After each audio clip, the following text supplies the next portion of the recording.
Hello, hello, hello, and welcome. I'm really excited because this is the number one guest on my podcast, meaning this is the third conversation I've had with this guest, and she's been on here more than anyone else other than me. My best friend, Krista Reierson of Chalice Grove, is in the house. Thank you for being here. I love you. The only time I can get a hold of her is if we're doing a podcast episode because this bitch is so busy. Just kidding.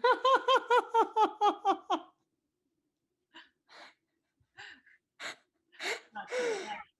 Actually. Partly true. Partly true. It's partly true. It's partly true. I'm like, oh wait, it's just gonna go on her damn do not disturb. I'm like, the only way I get to talk to her in this late night conversation is if I'm like, hey, let's have a podcast and let's shoot the shit and like go deep. So I love you. I miss you. Thanks for being here. I love you too. Thank you for having me. I'm excited to have one of our deep conversations like we would probably have anyway, but just recording live for people to listen to. Yeah, you guys are literally just having like a sneak peek of like what a normal like phone conversation is with Krista and I. So this is going to be super fun. And it's interesting because when I look back at my relationship with Krista, we were in such different places.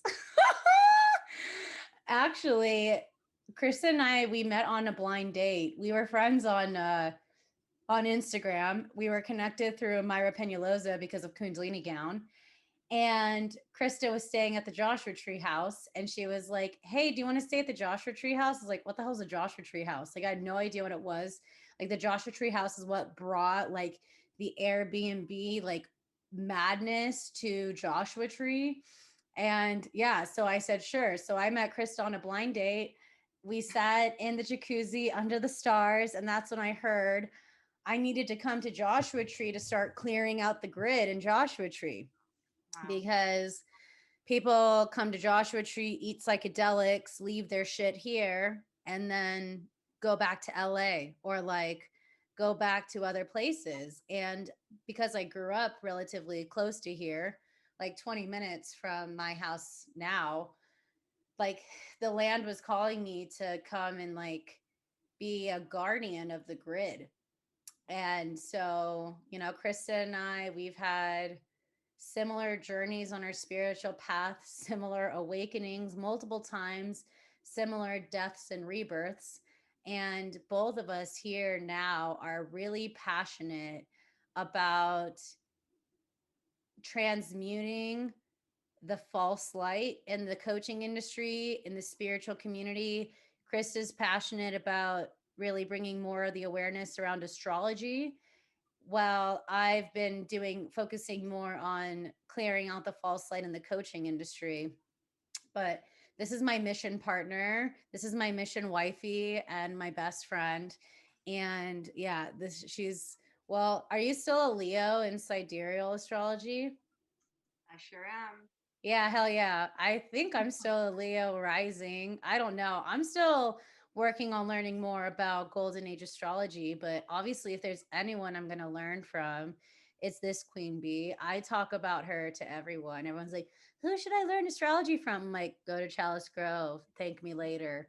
So, a true friend is one that like promotes other friends' businesses, and that's why like I love this platform because I get to really showcase like the people I love and help share their mission and their medicine, and then together like the magic, the medicine, the power, everything that comes through with these transmissions really activates the people who tune in. So I speak for Krista too for thanks for tuning in and being here. But I want to talk about one was like, what was you really hearing the call that you're here to bring more awareness about astrology?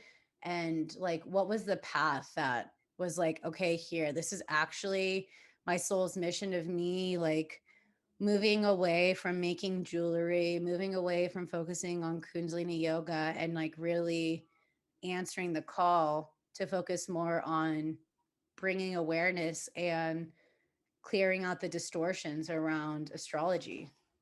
Yeah, that's a great question. Well, my path and every piece that led me up to astrology definitely had purpose. And I do see that as truth even to this day. Because as you know, many of us go into these fallen systems and we re encrypt them. We decode the inversions and then we come out with new data streams. And those data streams we're able to bring to the world in a way that is resonant, specifically even to people who are still maybe caught up in those closed systems. So, in all honesty, I never thought that I was going to create a new astrology. That was not the intention. That definitely, I did not know that was my mission at all. But I was taking this online class on Instagram with Natalia Benson, actually, at the time. And she was just talking about the North Node kind of in passing, to be honest. And I just got really curious about my North Node placement and saw that it was in the house of astrology. And I remember sitting in my office and something just clicked. And I thought to myself, hey, I'm gonna see what this is about. I'm gonna just dive a little bit in, offer some readings, and just see what happens. And that was in October of 2019. And as you know, I launched about 10 readings at a pretty low price, sold out, launched another 8 readings, sold out, 10 more in a higher price point. I kept elevating the price, sold out, sold out, sold out. That's when I realized that there was something going on here. Right out of the gates, I was working with different archetypes. I was working with the archetypes that you had introduced me to through the cosmic path. And Yeah, so, Stephanie Azaria. yeah, so through Stephanie Azaria, I was working with what she had downloaded as new pieces. And that allowed me to contextualize astrology in a way that wasn't mainstream. What I didn't anticipate is that after doing all of these chart readings, something started to emerge in my personal consciousness through the guardianship. Because when I do a reading, I'm channeling. There's not beings taking over my body. That's never happened, nor would I ever consent to something like that. A channel to me is when you're open to the stream of consciousness. And in the case of what I do, I work with God and guardians. So all the guardians are working in conjunction with God. And so in working with these guardianships, specifically of the constellations, the planetary bodies, the solar bodies, the stellar bodies, right? With all of that frequency stepping in, I very quickly realized that something different was going on with the way that I could interpret a chart. And I knew a lot about people right out of the gates, and I really didn't have that much insight about astrology. I had some basic, here's how you read a chart, this is what the house system is about, so on and so forth. So through that process of continually letting God and guardians work through me, and me being able to tune into the field of intelligence, the universal field of intelligence, I started to see that I was onto something, and that something was really wanting to blossom and emerge in my consciousness to be able to serve that to a greater whole, to a collective space. And if I'm honest, it wasn't until, oh goodness, maybe only 6 months ago that I realized this is part of my mission. Like mission work orders dropped in. And I was like, I'm going to teach other people how to look at astrology in this new way. And it's a very intuitive based astrology. So it's not cookie cutter. If you have Pluto in the first house, it equals this. It's here are some of the main themes going on. And this is continuing to evolve in my consciousness as well. That's the beautiful part. It keeps evolving as we evolve as a collective. So allowing that to evolve and really letting intuition guide the process, so that when you're in the natal chart, when you're looking at the way that the glyphs are impacting consciousness, and you can calculate those data streams, you can put pieces together in a really cohesive way that actually allows people to expand outside of personality constructs, instead of staying trapped into what the astrological imprints and overlays have people believing about themselves, which is to stay in the 3-dimensional time and space. So really it wasn't till, I would say, 6 months ago that it dropped in big time. And then I created a course and created a Golden Age Level 1 astrology course. And that course, even how that came through, was really profound and beautiful. And I have more or less downloaded all new archetypes. So I'm no longer working with Stephanie Azarias. There's a couple that I kept because that energy is very potent and really strong. But lots of those things I started to see in a whole new way. And then very quickly on that path as well, I realized that I was gifted as a quantum healer, and that my ability to actually tune into the quantum field was quite profound and prolific. And it's through that as well that I started to merge quantum field work with astrology. So I can actually look at someone's natal chart and I can see how to build out star body frequency. I can see where the heartline activations exist between the sun and the Holy Spirit. I can see where the living blueprint moves through someone's consciousness, where God's plan is being activated in their life. There's so many pieces of how we build architecture, how we burn away trauma, how we look at reversal fields, and the way that these karmic imprints, these miasmic frequencies of infection can run through the ley lines of the astrological grids that are part of the false light agenda. And when the BLM movement happened, I got a little bit more interested in what is the story of astrology and who is pushing that story forward. And I started to really see, sense, feel, and intuit for myself that this system, there's corruption here. And that's an important piece to know about astrology, because if we're not honest about the poison, then we can't bring in the medicine. And so I started to see that it was co-opted, that it is co-opted, and it perpetuates these fallen systems and personality constructs. And more than that, it actually keeps people out of the portals of what's really going on, when there are energetic bodies, energetic frequencies, and even beings on this planet who are using the portals for things that we wouldn't collectively agree to. It's manipulated consent. And when we're kept out of the portal, we don't have access to that. And that's why being in that is so valuable, which is why I still read tropical charts. So for those who don't know, a tropical chart is something that is based on seasons. So it's working with the fixed placement of the sun based on the seasonal component. Whereas when you're working with sidereal, you're taking into account the precession of the equinox, you're working with the fixed stars. And so it's different because it's actually looking at what's going on in the night sky in comparison to did the ephemeris predict however long ago in the Babylonian times about where the sun would be moving through the constellation at different times, right? So it's a very different energy. And the reason I still read tropical is because I synthesize both tropical and sidereal, but the reason I haven't given up tropical yet is, again, if we don't name the poison, we can't heal from it. So if I don't have the opportunity to get in there and show people, like, these are the reversal fields of what you were born with. This is the way the ephemeris has worked to kind of stronghold or lock you into a narrative of who you should be, the personality, the identity. And once you realize how to step out of those reversal fields, which get really strongly entrenched by the moon's placement and also by Saturn's placement.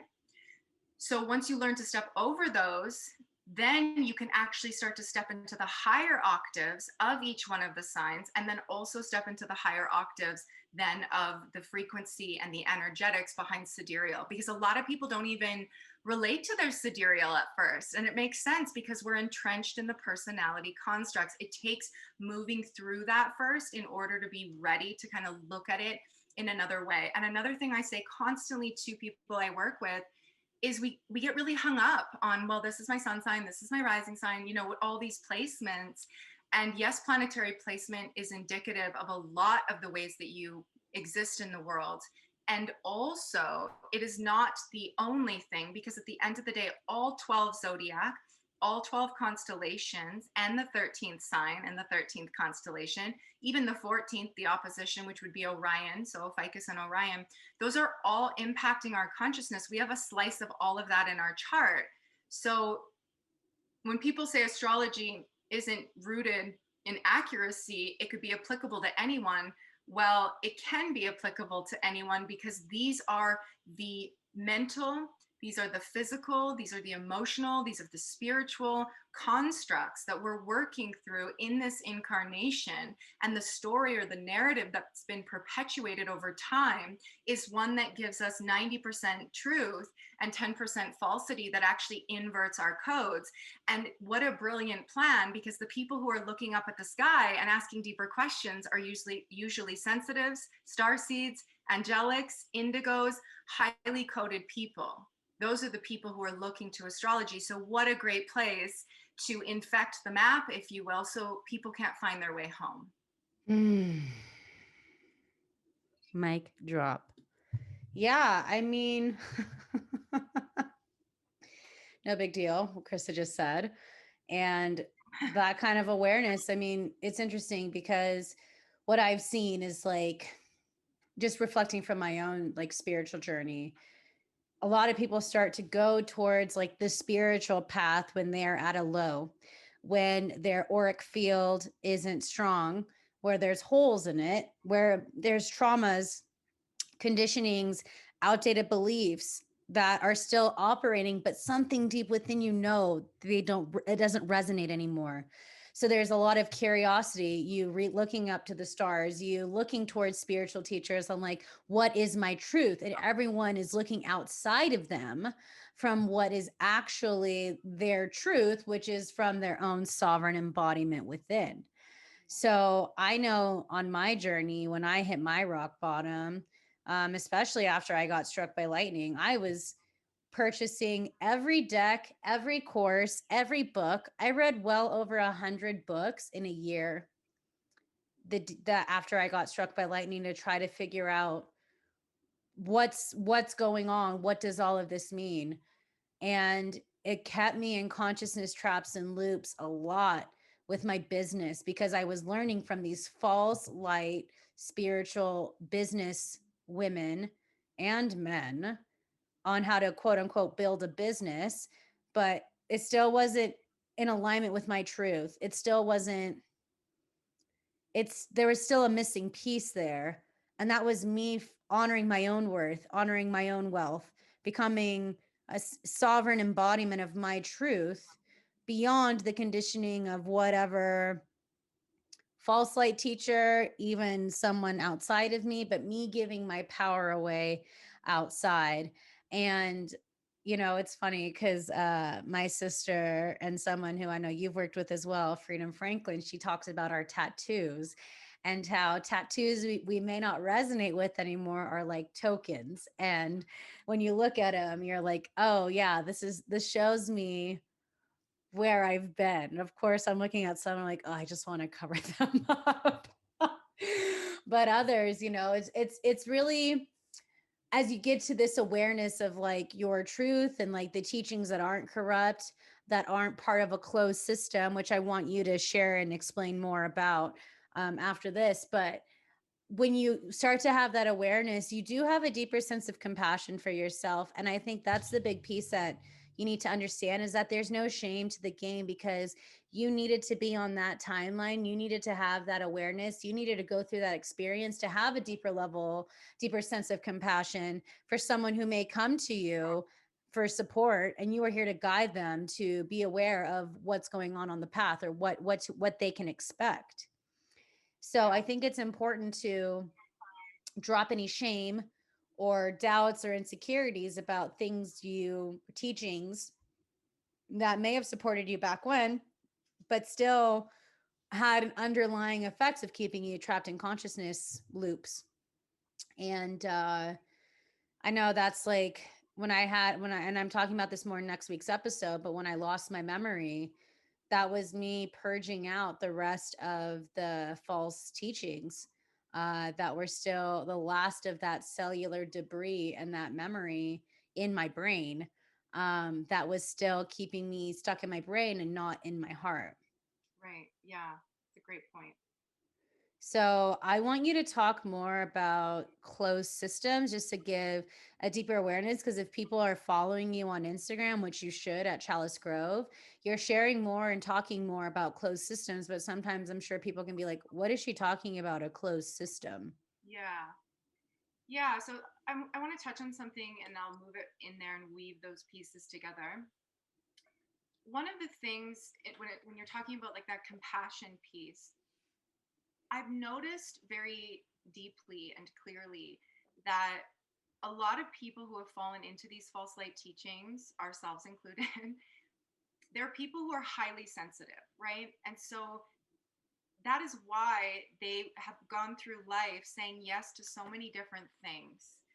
So the reason is because their hearts were so open when they got here. These are angelics, right? These are people who don't have the same sort of density in their field because they came down to liberate the fallen system. But in coming down without that same density in place, it leads to usually a lot more pain and trauma and wounding, and later in life looping and consciousness traps because the heart was so open to begin with. Now, this doesn't mean that there's a hierarchy going on. When I say density, I mean like all babies are pure, all babies are worthy of unconditional love, but everyone is very different with how they're coded and with the templates that they come down with. So, yes, a lot of beings that are on this path are just templated differently and they know it.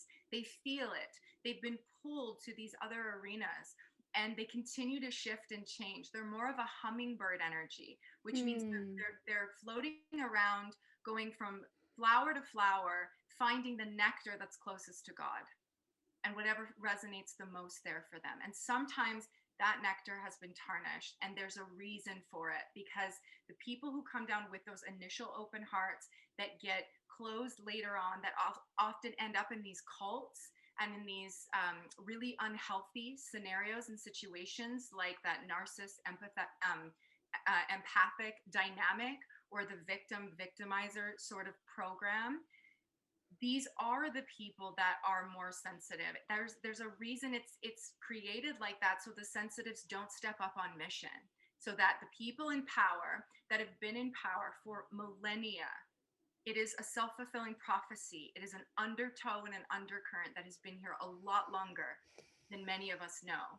And so many people come down here as a way to liberate those closed and fallen systems. And so that is why there is so much in place to derail a highly coded being off their path.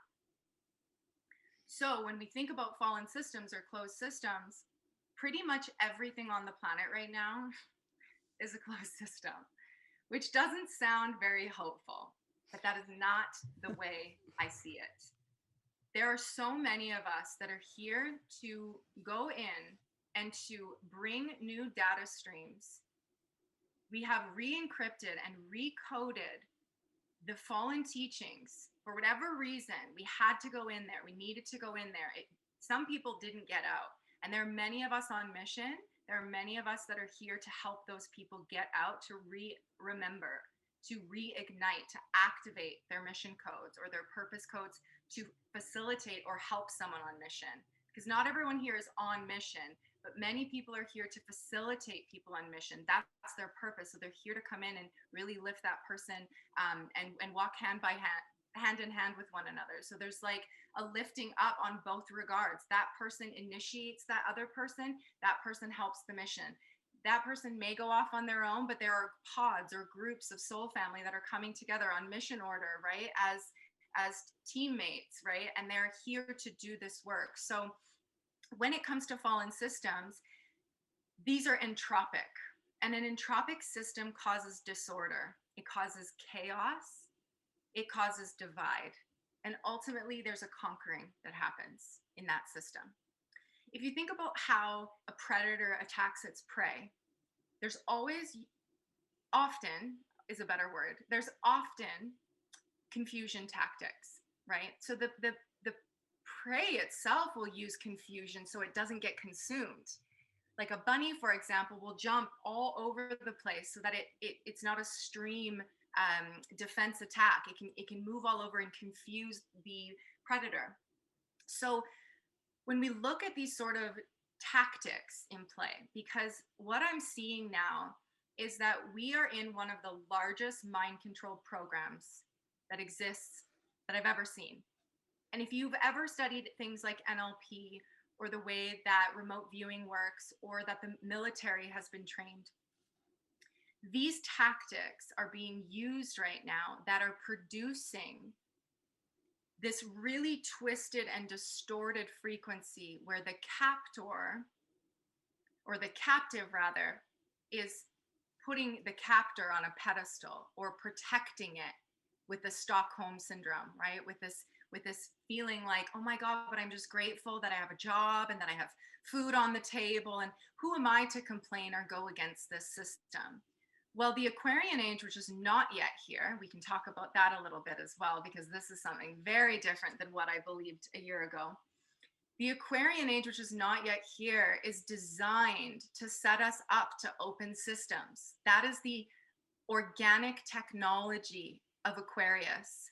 It's the sentient frequency of community and camaraderie and love. It is the breaking of paradigms. It is the breaking of even time. The way that we operate in time is changing.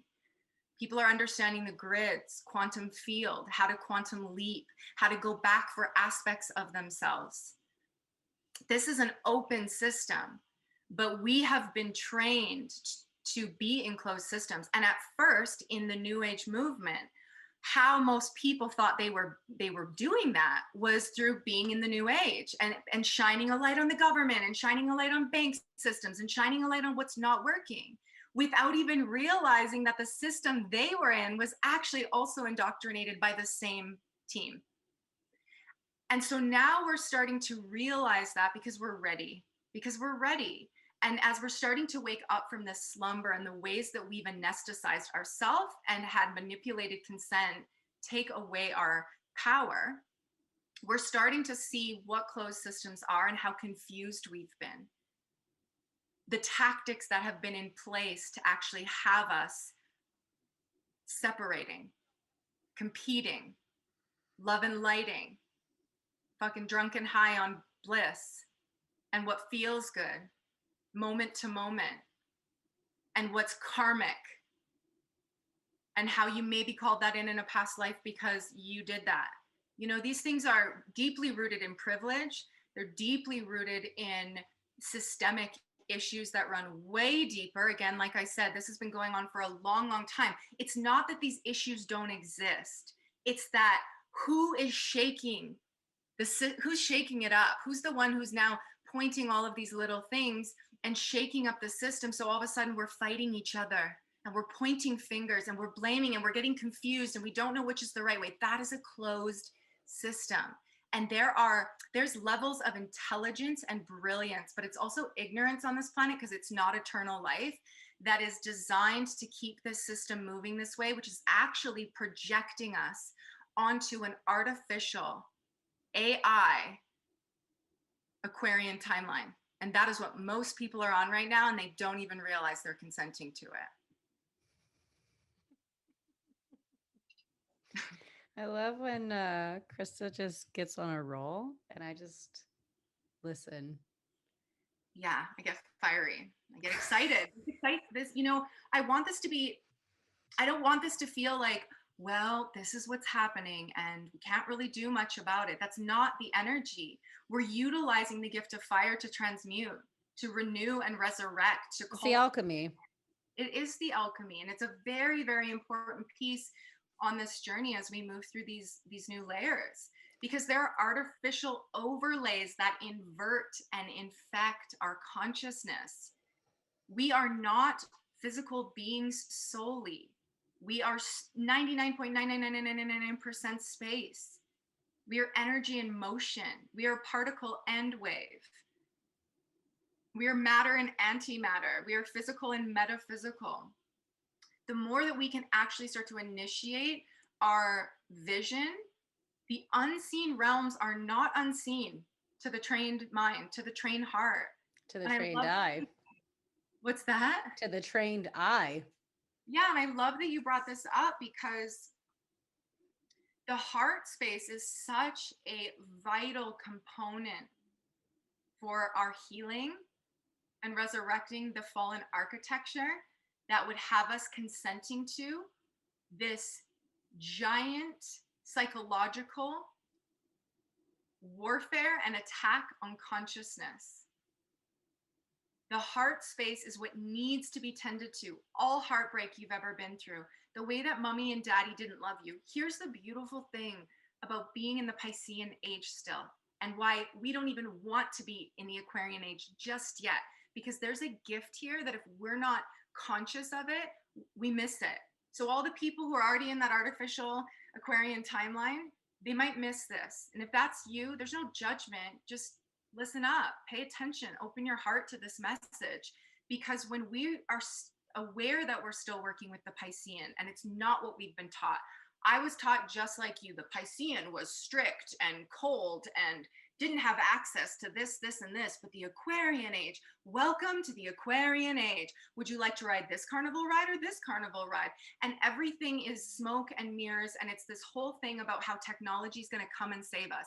That is the Holocaust overlay that was placed on every civilization that went through cataclysm, as they were merging themselves with artificial technology and timelines that did not serve their consciousness.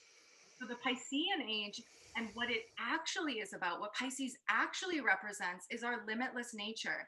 It's the ability to understand for ourselves that there is a way to come into higher harmonics with the heart, with consciousness, Christ consciousness. You know, we revoke all religious indoctrination here. We aren't speaking to the Bible or false teachings. Like I said, most of these systems are closed.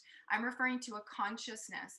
And with this consciousness activation, because Pisces is working very closely with Yeshua. Many people don't know that.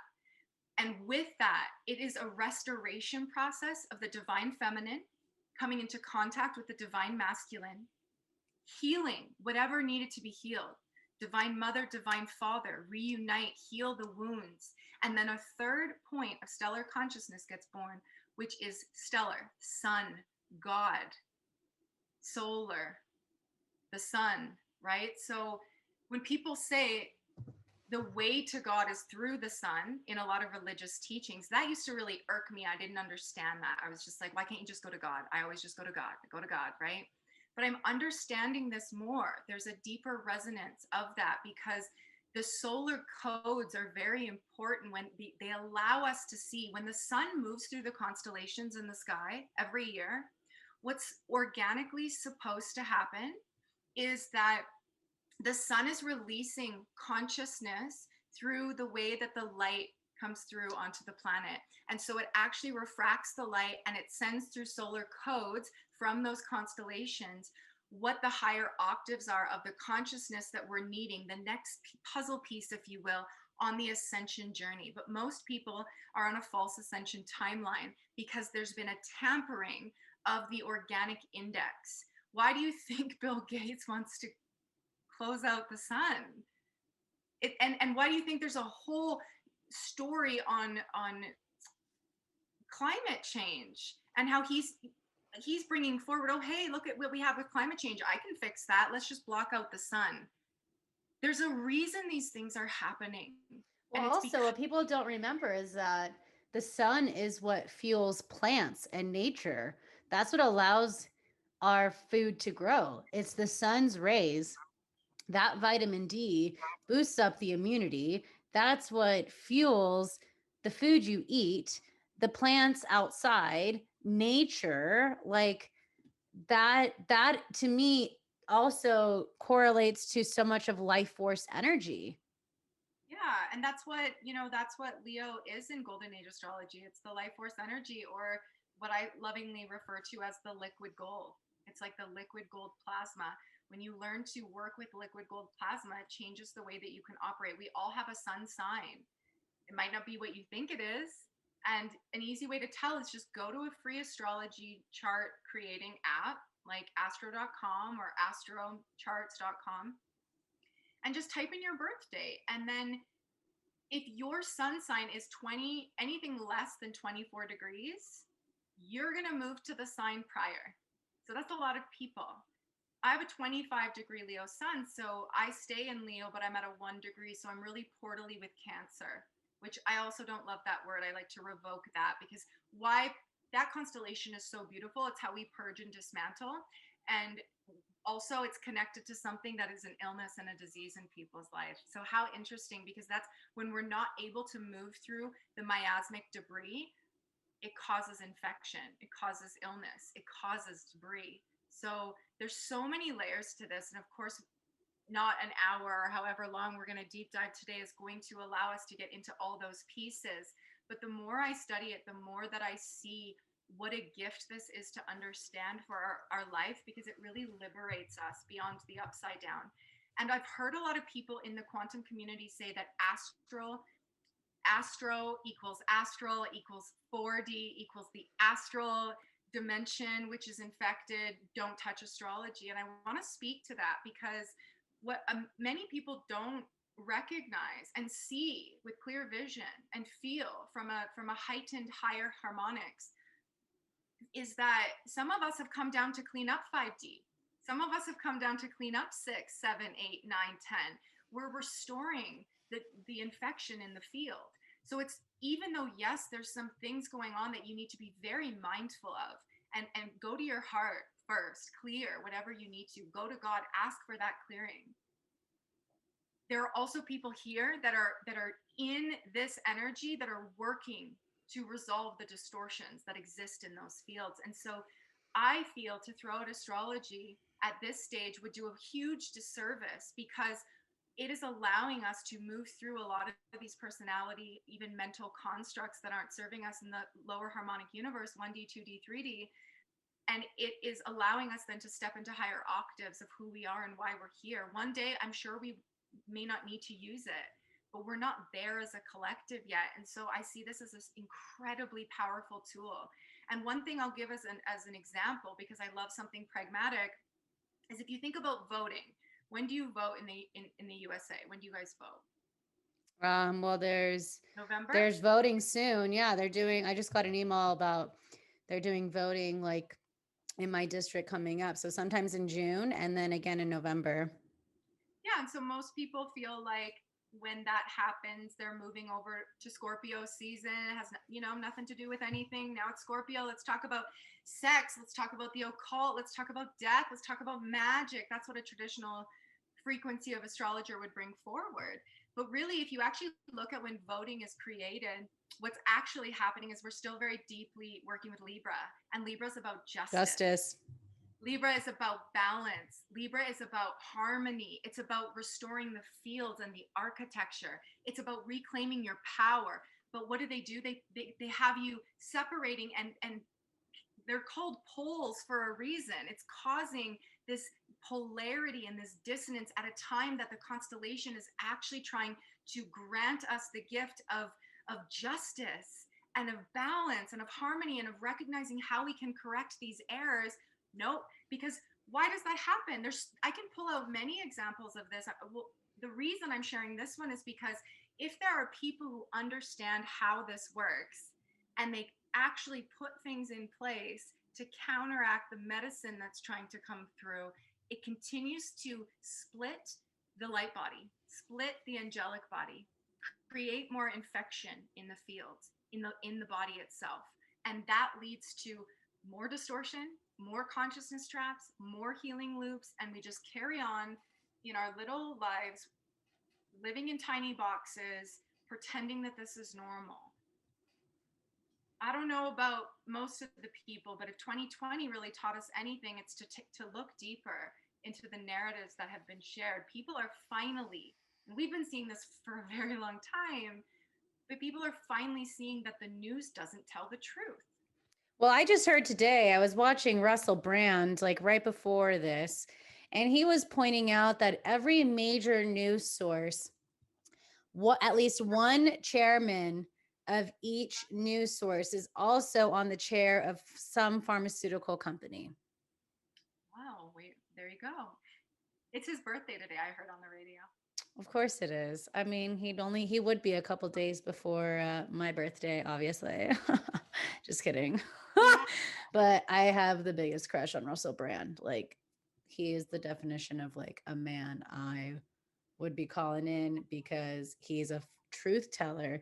But that's something that came through the other day for me as well, that I realized is that truth tellers, people who are living from the heart space, are those who have healed the lower triangle, those who have healed the Yes. wounds, the trauma of their childhood. And what showed me that, what brought that to me, was that I was on Instagram and I saw this video that like Saint Ho posted up. And it was about like, it was a meme about Kim Kardashian talking about, I don't know, some artist, whatever. I don't listen to mainstream media, but or mainstream music either. And they sent her like a swag whole package promo thing. And Kim was like, "Oh my gosh, we listen to it all the time." And Northwest, Kanye's daughter was like, "You're lying. You never listened to it." And Kim still posted it on her Instagram, like, "Yes, we do. We listen to it all the time, don't we?" And I was like, oh my gosh, like that's it. Children have no problem unapologetically telling the truth. If you ever want the truth to be told, ask a child, because they see beyond the distortions. Yes, there may still be programming, DNA, structurally, genetically, that has been passed down from the lineage, from their ancestors, from their parents, what have you, but they're still walking on this earth with innocence. Yeah. And so they have no problem telling the truth. And more people that are, I don't even want to say sacrificing their brands, but are really shifting their brands to be more exposing of the truth, or more truth telling with compassion and with intention, really, are the ones who have been devoted in healing their inner child. I mean, I know for me, what initiated my spiritual journey was that I wanted to heal my family. Like, I split from a man because I was like, I need to heal my family. And it wasn't just like me helping people outside, but it was like, how could I take responsibility of clearing out the distortions that were passed down to me from my mother, from my father, from my very, very large Italian family, ancestors, what have you. I wanted to clear out those distortions so that when the time comes that I have a child, I'm not I'm not showering them with my shit. Like, I'm taking responsibility for the energy I bring to the room, the cellular resonance that I will be passing down to my child. And I think that's part of the conversation that also needs to be had, is that people who are devoted to telling the truth, educating, bringing this awareness, are people, highly sensitive people, who may have been distorted back when into false light teachings, may have been distorted back when into these programmings and conditions and beliefs and dogmas and what have you, and realized that it actually wasn't working for them anymore. So they took the courage to go on the path less taken, the path less followed, and decided to embark on this journey. Luckily, more people are waking up. I knew 2020 was the year that shit was going to shake up, and I knew 2021 was going to be the year of disclosure, and it's happening. Yeah. It's a If you add the numbers numerologically, it's a 5. 5 is change. We are having change this year. Next year, we're going to have a 222 year in 2022. I feel like that's where there's going to be so much change really coming through. I'm pumped about it because I'll be 33 in 2022. So I'm like, I'm pumped that I came on it like the end of like a 9 of a decade, and my birthday is the 9th. So I'm all about power of the prime and having the subtle body. Like, one of the teachings of Kundalini Yoga I still love are the 10 bodies, and understanding in that sense is that we're more than just this physical body. But when you become devoted to starting to look at these things that may not be quote unquote the norm of what has been taught, or the conditionings, or what should be, based on who's saying should. Like, I had someone reach out to me on Instagram being like, sending me a picture of like the chakras that I had on my sprays that I made on my shamanistic Odessa sprays, and they're like, "Oh, is this like where's the origin of this chakra symbol? Because this is what I want." I was like, "This is one my graphic designer and I designed together." And she goes, "Oh, well, this isn't the normal symbol for that chakra." I said, "Who says it needs to be the normal one? Who has the authority to say this is it? No one." Like, and that's the thing that we need to remember. You get to take from these teachings what resonates and release the rest. This isn't about following a cult mindset. This isn't about following the dogma of these quote unquote traditions. If these traditions have continuously kept groups of people in these consciousness traps and loops where we're still finding ourselves in the same bullshit over and over and over again. That's not going to implement real change. It's going to keep you on a trap. It's going to keep you controlled, and it's going to disempower you from being in your sovereign embodiment. Yeah. Yeah. Boom.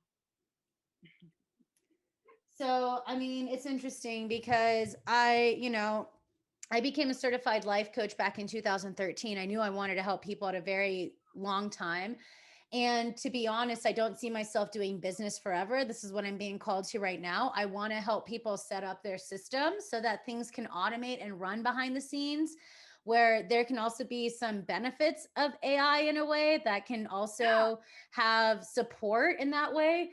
Because I grew up in a time where my parents worked 18 hours a day, and I was raised by my grandparents, raised by my aunts, and I'm grateful I had a large family, but I still needed my parents' love when I was going through so much trauma and death at a young age that it wasn't until recently that I'm starting to actually build a relationship with my parents that's healthy.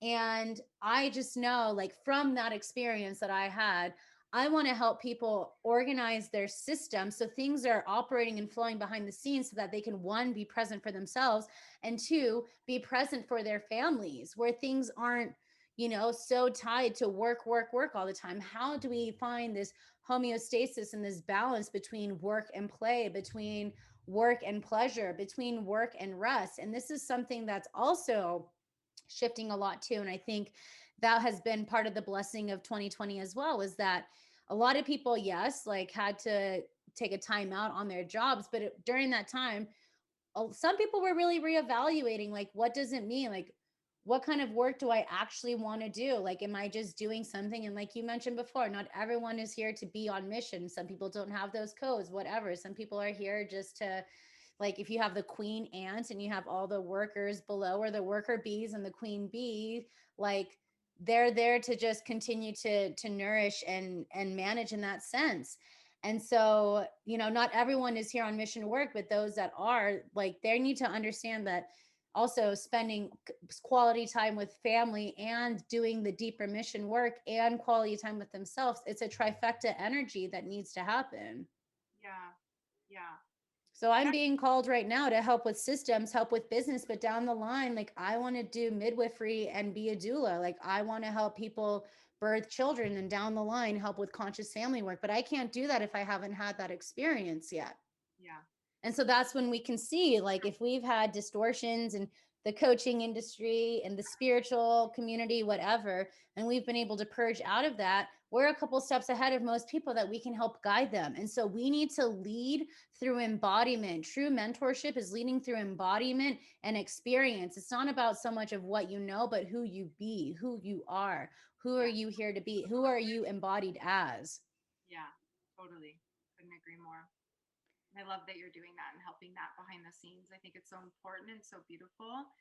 And, you know, as we go on this journey and continue to be on this journey, it's important to just hear the message with your heart when it comes to the roles that we have as human beings, and some of us in a supporting role and some of us in a leadership role.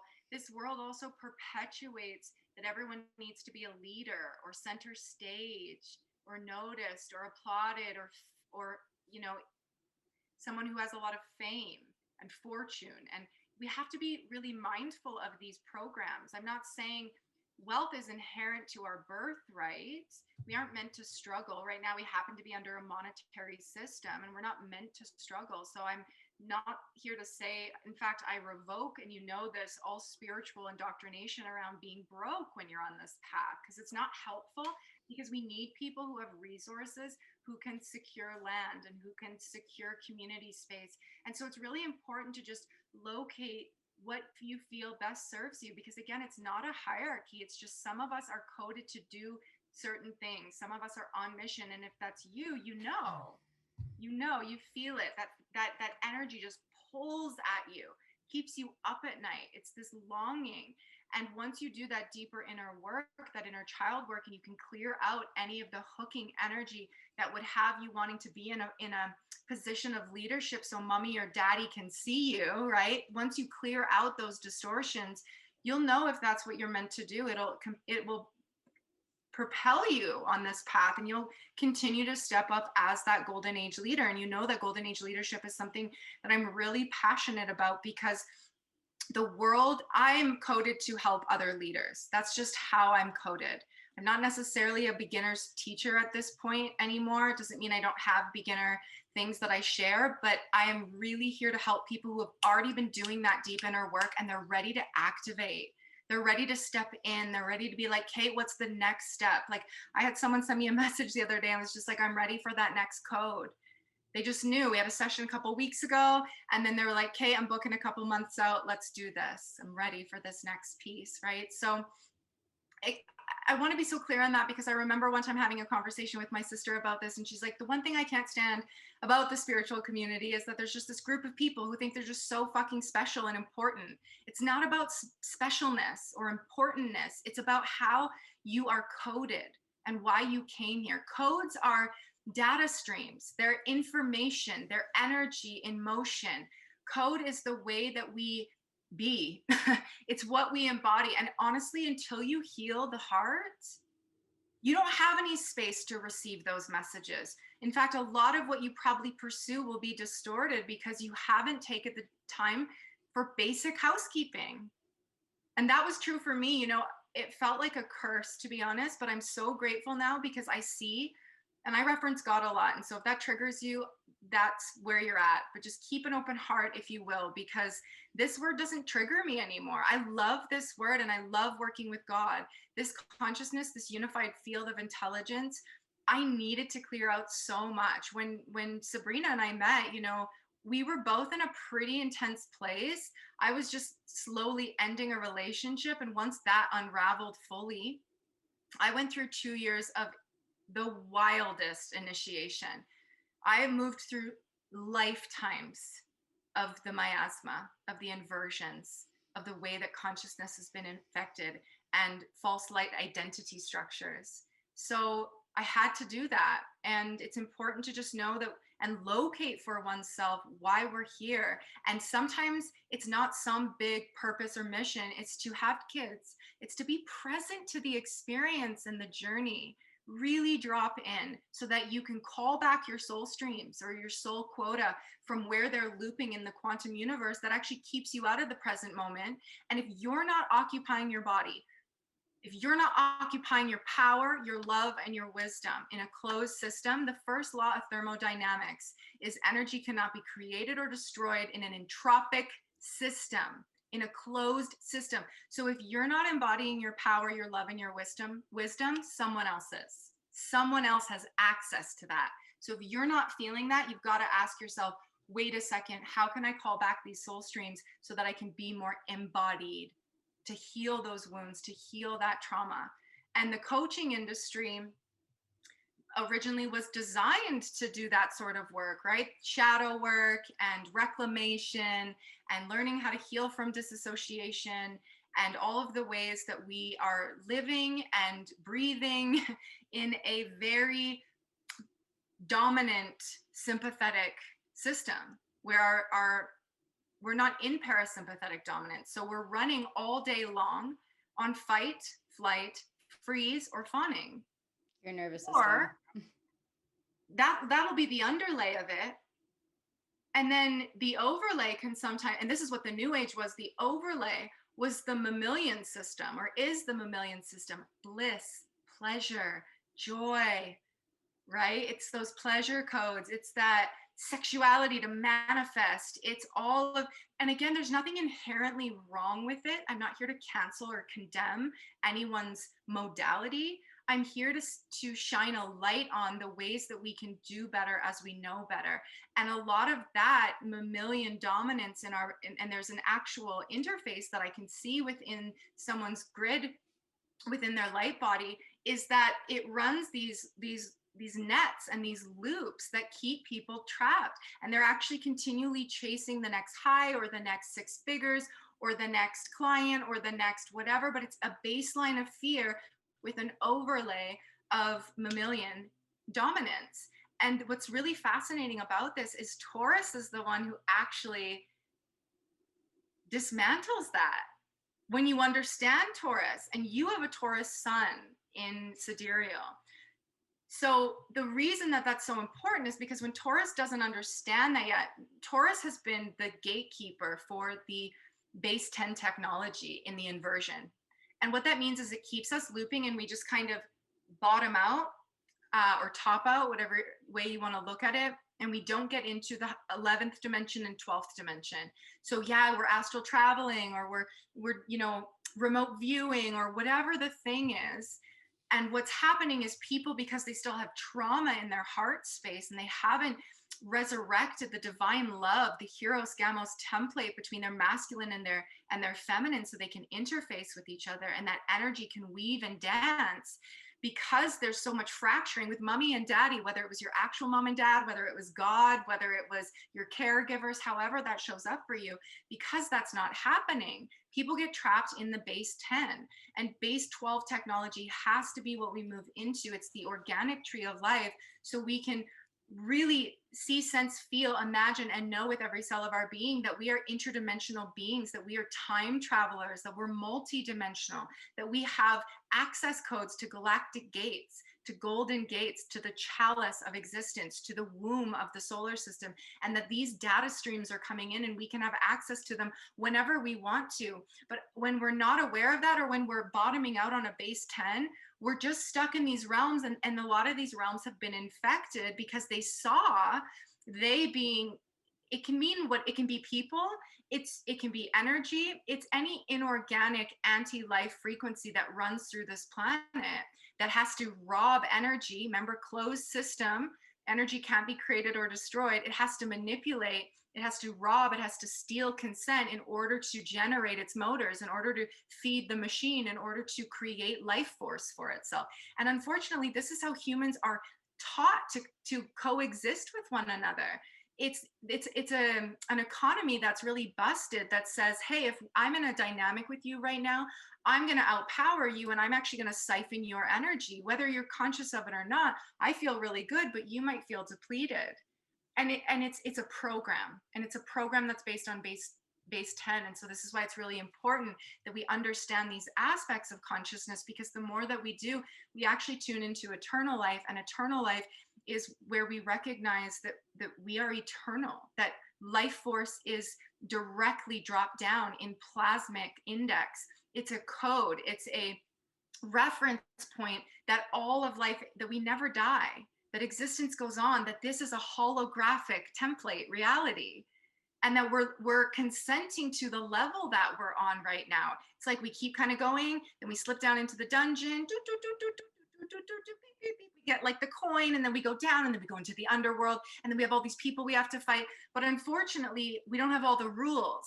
So it's not a fair game. It's not a fair level, because we continue to die and then shrink back down again and have to like build up again. Maybe you find a Yoshi, or maybe whatever it is, and you go through again. And it's like on repeat. It's like a bad version of Groundhog Day, where souls then are just moving through the reincarnation cycle. They're going into harvesting nets. And I know that this can be, a lot of people are brand new. So I want to just drop in here and say, take a deep breath if this is new for you, because this isn't meant to be scary. There is a responsibility some of us have to share this information. And I had someone text me today in my DMs and was just like, I'm a really old soul. And Freedom talks about this. It's like, well, that can be a problem if you're an old soul, because you haven't been able to get off the level. And so we're all collectively working on raising the consciousness. And it can sound kind of airy or out there, or the languaging itself can be over your fancy, head. Yeah, or over your head, but it's really basic in a lot of ways, which is just, how do we be the most loving versions of ourselves for ourselves? That's what that 2 years taught me.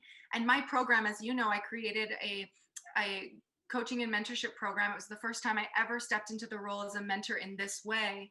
And that program sold out at the beginning of a pandemic. And that program's been more or less sold out for the last year. I haven't been taking on large numbers of new clients, because what I created was all based on learning to love myself all the way back awake. And that allowed me to purge and dismantle the karmic imprints, the miasmic frequencies. It allowed me to move into the dismantling of even the DNA structures that were infected. And one day, you know, I think Nietzsche says this, it's like, and those who were caught dancing were thought crazy by those who could not hear the music. It's like, I understand we're talking about this today and there's not scientific evidence to prove it yet, but that doesn't mean it's not real. It doesn't mean it's not real, because science with an S with two like lines down it to make a dollar signs, that's what science is right now. Unfortunately, it's funded and it's backed. If you just look, there are hands in the pockets of science, and those pockets are lined with greed. And it's not what it once was. And I know that people are sad about that. And they Well, want to. it's an outdated system because Yeah. they've been afraid of they've been in a closed system. They've been afraid of opening up to possibilities of what actually could be. Yeah. And it creates a glass ceiling, and it creates a looping, right? And it creates this whole reincarnation cycle. And that's what I mean by a harvesting net. It's an energetic net.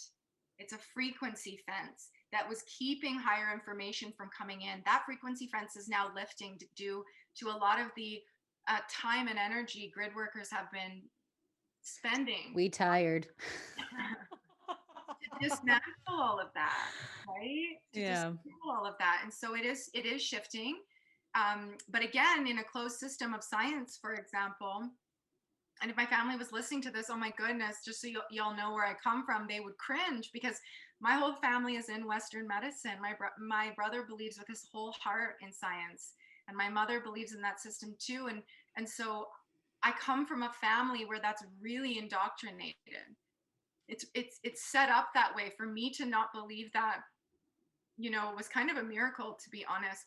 And I did the work necessary to open myself up and face off with some of these things so I could allow myself to step into the person that I was always going to be. But until we heal, it's impossible.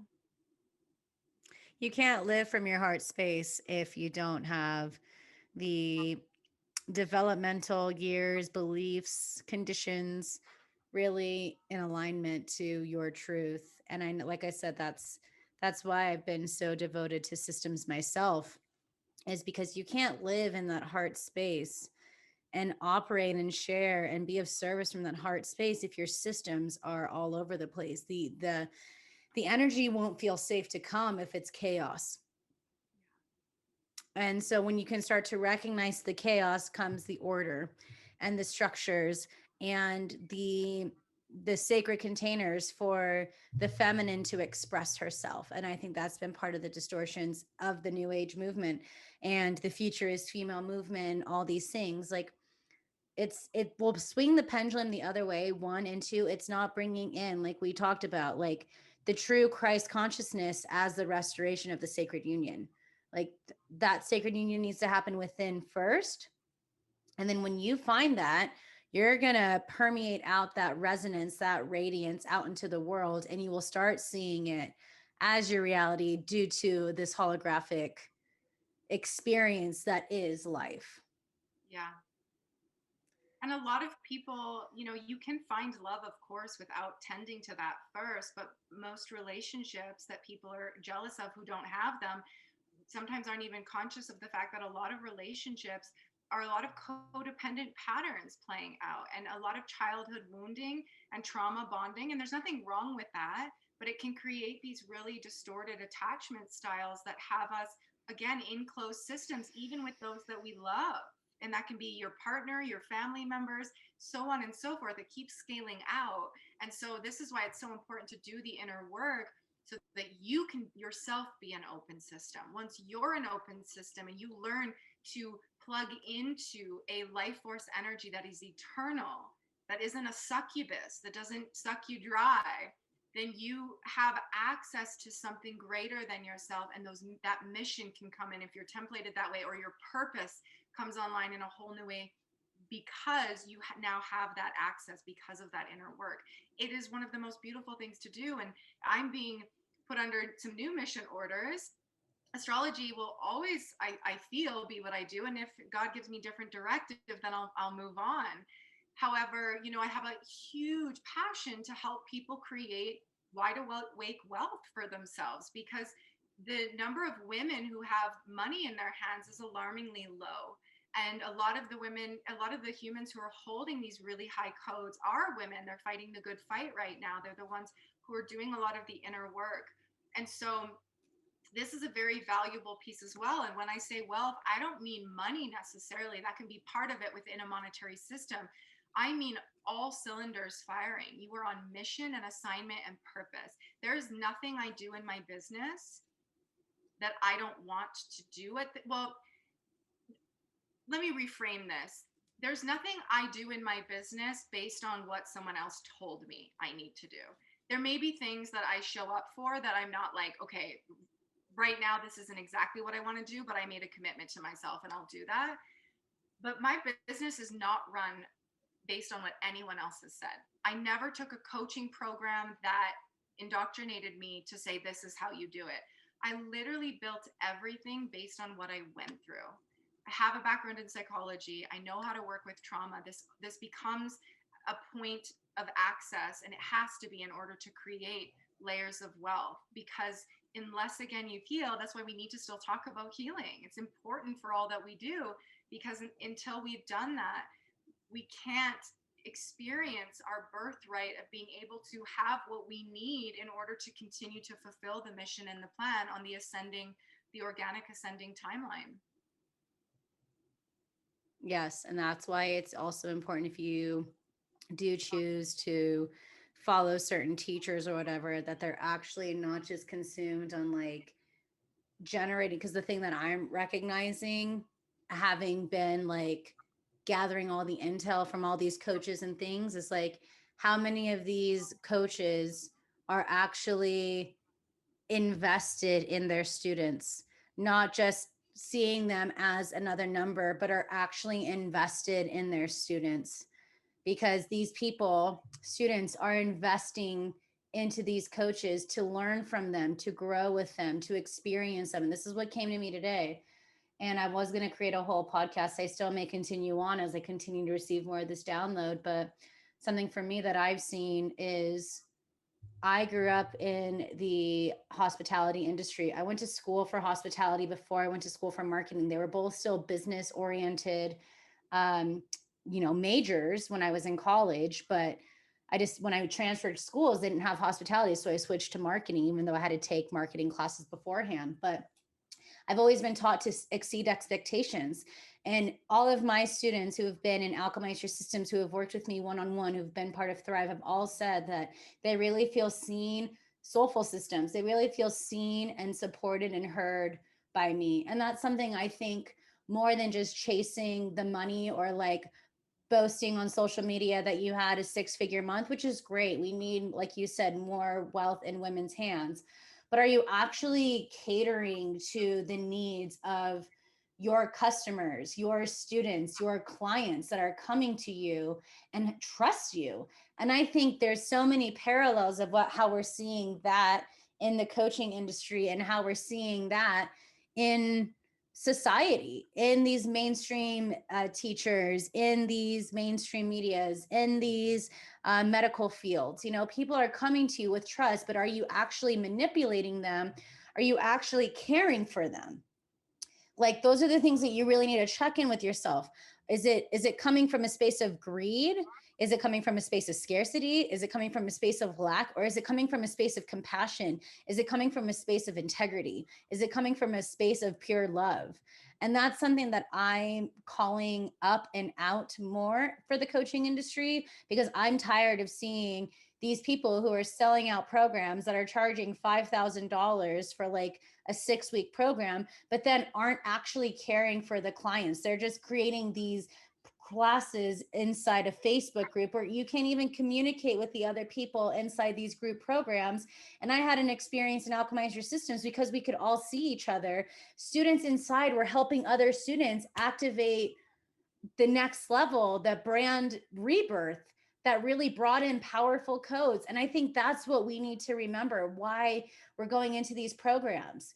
is to it's the community aspect of it. And so that's something that's been really irking me lately, and something that I've gathered the intel for myself, that I'm like Krista talking about astrology, that I'm choosing to call up and out. Because if we want this industry to lead with integrity, to be sustainable, we need to cultivate and do these practices sustainably. We need to do it with intention. We need to do it with integrity. We need to do it with love. And I know this is something Krista's passionate about as well. This is something I'm passionate about too. And it's something I've been more discerning on the people I bring on this podcast as well. Yeah. Yeah. Yeah. I feel it's important to continue to, it's a fine line and it's a very nuanced conversation because, again, I'm not here to cancel or judge or condemn or criticize. But if we don't name what is wrong, we can't change it or fix it. And I'm pretty new to the industry itself. And it is just that, it's an industry. And because I'm here and because I was called into this space to be a mentor, I don't really call myself a coach, but to be a mentor, it's now my business. It's now my business because other people are representative of what it is that we do, right? And on one hand, it's really powerful to stay in your own lane and to not pay attention to what other people are doing that doesn't feel in alignment. And on the other hand, it's also important when we see that harm is being caused, that someone stands up and says, wait a second, where's the access codes for you to be showing up in that way or charging that price, or what does that look like for you? And we don't know another person's story, right? And I do believe that people go through these things and there's valuable lessons to learn. So I think what's more important is the preventative nature as well, which is before you sign on for something, you check in with your heart. Is there a scarcity coming forward that's like, I need this program because I need to have a 6K month and they just announced it and now I need it, right? Is that a scarcity? Because that program is really tricky to navigate and it can feel like, oh, I'm a full-bodied fuck yes. But really what, like I talked about before, what's running the show is the dominance of the sympathetic nervous system. And until we've looked at those pieces, and this is why I'm grateful for Kundalini yoga, because I got to look at a lot of that. And I got to really sit with the uncomfortable energy and learn how to engage my parasympathetic nervous system through breath, right? Through really slowing things down and having that focused awareness at that 0 point field. Even Kundalini yoga, it's like 90% true, 10% inversions that run through the space. So we've got to be so discerning, and the way we're discerning, and this seems to be the theme of the podcast, which usually there is something that, comes out, is that we've got to be willing to tap into the higher harmonics of the heart. And the only way we do that is through deep self-compassion, deep self-love, deep commitment to resurrecting our divine mother and our divine father, and then also our divine son and our divine daughter, and that we can bring this sacred energy forward, so that this sisterhood wound isn't what's propelling someone to sign up for a program and then feeling let down or betrayed, or the brotherhood wound, right? We've got to step in and do those things for ourselves, or we will find that the way that the holographic reality mirrors back to us the inversion is to, and which will also keep one trapped in that healing loop, is to perpetuate that sister wound. So that's why the decision beforehand is so vital and important, to take that extra time and ask, is this the coach for me?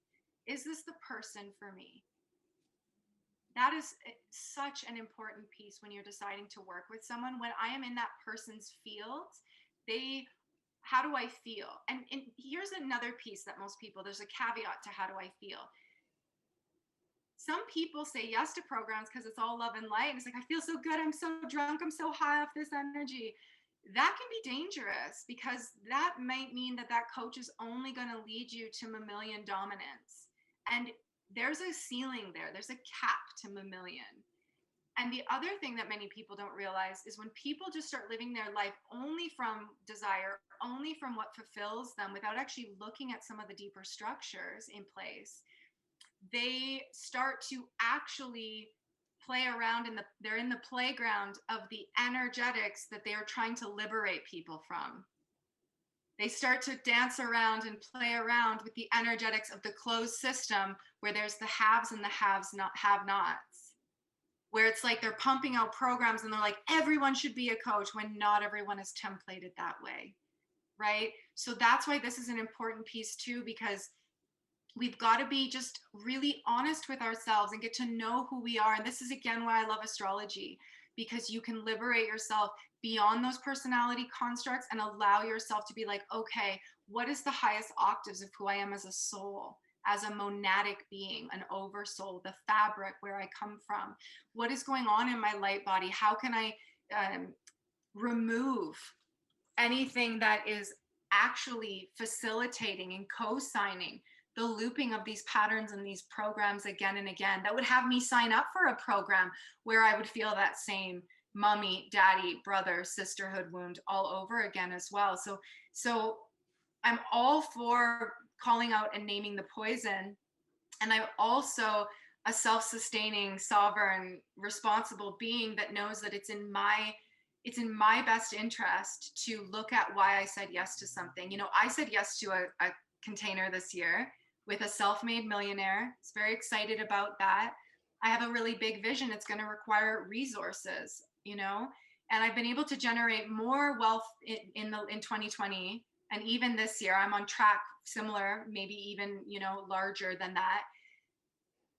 And still, we have to be willing to look at the way that wealth operates and the way that we operate with wealth, because in an open system, it's actually really helping people find that for themselves. And in a closed system, there's really only a handful of people that are benefiting from that. So we've got to check in with our bodies. We've got to take responsibility, because this program I said yes to, I haven't even watched any. I've watched 3 videos and I was like, nope, she's not for me. And I could have done better at discernment in that moment. And I'm not mad at myself, and it's not a waste of money. In fact, that was just a really expensive mistake.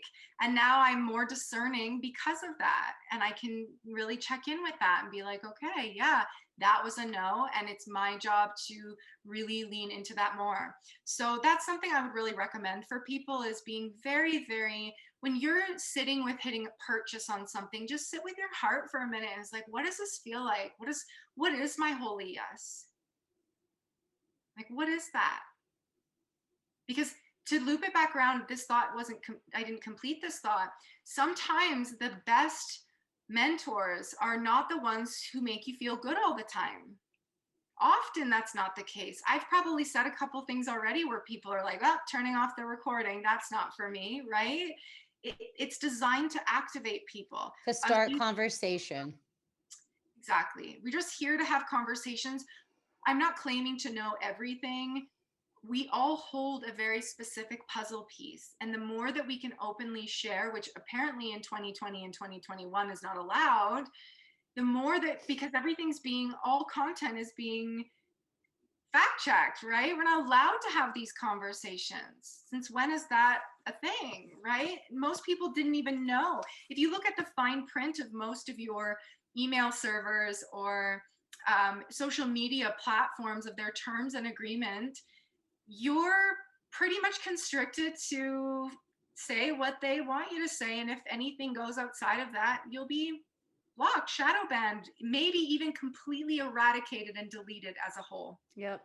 And that's why I've been pumped about building platforms that aren't on the major social media platforms for people, so that they can still be in their sovereign truth and in their sovereign embodiment. And I think that's where like successful businesses will lean more towards, is like, what people are coming to you because of your truth, like what you're here. They want to learn more from you.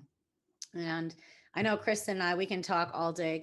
This is literally like a phone call conversation that we have. These are like the depths of our conversations. So to wrap up, I do want to ask a few quick lightning round questions. What does sovereignty mean to you? Full embodiment of heart resonance. What would you say to younger Krista? It's all going exactly as your highest self intends. Relax. Hmm. What book would you say is the book that really like brought major revolutions and major shifts to your life? I would say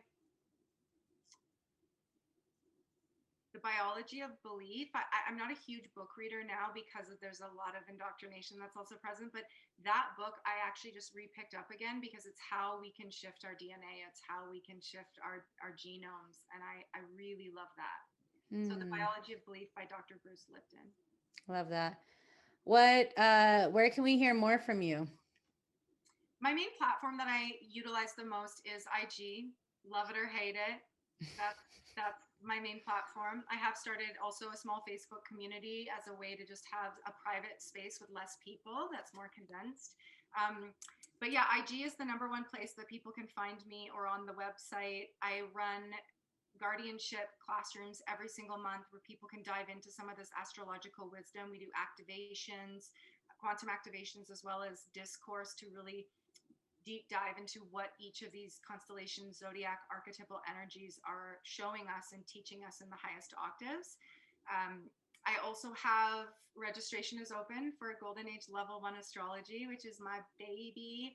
And that is a program that is going to be a live first call, and then it's pre-recorded. You have a year with the content, and we do a closing call a month later. So I'm really, really stoked about that program, and that'll close June 18th is when that program closes, and then I'll open it again probably in the fall. And then I have a masterclass that's coming that's called Solar Codes, which I'm really excited about. And Solar Codes is a paid masterclass that's going to really deep dive into wide awake wealth and what lights our soul up and how we can exist in the world from that place. And it does require burning some of the old shit down. So we're going to talk about the fire and the activation, which I'm coded for, absolutely coded for. So I'm very, very excited about that. Amazing. And all of those links will be in the show notes if you want to check that out. And what little last nugget of wisdom do you want to share? Keep going. That's it. Well, thank you for being the absolute best. Thank you for being here. I'm really pumped I get to chat with you and go deep with you right before my birthday as we record this. And yeah, go through my own solar return. But more than that, I'm just like so proud of you and so honored to have witnessed your journey over the last 5 years that we've been friends, and just seeing the evolution of you and your medicine and your devotion of anchoring in the true codes and what it means to be a golden age leader. And I love you to pieces. And everyone knows I always talk about Krista. So this is my mission partner, my rider fly. Like this woman is my everything. I love her so much. And I just knew that I wanted to share this conversation with you all because we've got to go there. Sometimes it can be uncomfortable, but we're doing this from the purest intention of love. And there may have been some triggers from this conversation, but go in and ask yourself, why is this triggering you? Why is this bothering you? Why is this pissing you off? Is it because your brain is in control? Because your brain doesn't like change? It likes to be in its comfort zone? But listen to what your heart really has to say. Tune in to what it's telling you, and make sure you go check out Chris on Instagram at Chalice Grove, and let us know what you thought of this conversation. I love you. Thank you so much for spending your evening with me and for going there with me. Love you. And thanks everyone for tuning in. Chris and I, we have your back, and we love you, and we'll see you soon. Bye.